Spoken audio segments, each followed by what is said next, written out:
સો hello guys, good morning. હું અત્યારે આવ્યો છું બિલિંગમાં, જે સિક્કિમમાં છે. And you can look at view here. અને હોટલનું નામ છે Kanchan view resort and spa. ઉડાનની જ પ્રોપર્ટી છે, પણ કહેવાય ને કે અહીંયા આ થોડી હાઈટ ઉપર નથી, પણ અહીંયા વ્યૂ આમ કહેવાય ને કે બહુ જબરદસ્ત વ્યૂ છે. અને સામે જ બરફ દેખાય છે, વાદળા દેખાય છે. એન્ડ બીજી આની સ્પેશિયાલિટી એ છે કે this is pure veg restaurant. You can see it here. અત્યારે તો બ્રેકફાસ્ટ ચાલી રહ્યો છે, જે અમે તો કોમ્પ્લિમેન્ટરી જ લીધો હતો. બ્રેકફાસ્ટ એન્ડ ડિનર બંને કોમ્પ્લિમેન્ટરી લીધી.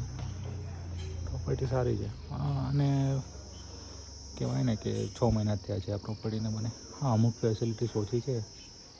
એન્ડ અહીંયા આવવા સુધીનો રસ્તો બહુ જ ખરાબ છે. લાઈક, તો તમને કોઈ જો ઉપરની હોટલ મળી જતી હોય તો ઠીક છે, બાકી વ્યૂ વાઇઝ એન્ડ હોટલ તો સારી છે એમ.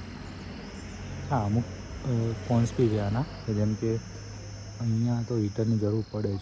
લાઈક 10 ડિગ્રી 12 ડિગ્રી એટલું હોય જ છે. ગુજરાત જેટલી ઠંડી, એટલી ઓછી ઠંડી નથી હોતી અહીંયા. ઠંડી અહીંયા વધારે જ હોય છે, તો હીટરની જરૂર પડતી જ હોય છે. તો એ લોકો આના એક્સ્ટ્રા ચાર્જ લેતા હોય છે. ઠીક છે, હવે બીજી જગ્યાએ અમને આપી દીધું છું. અધરવાઇઝ ઓવરઓલ પ્રોપર્ટી સારી છે.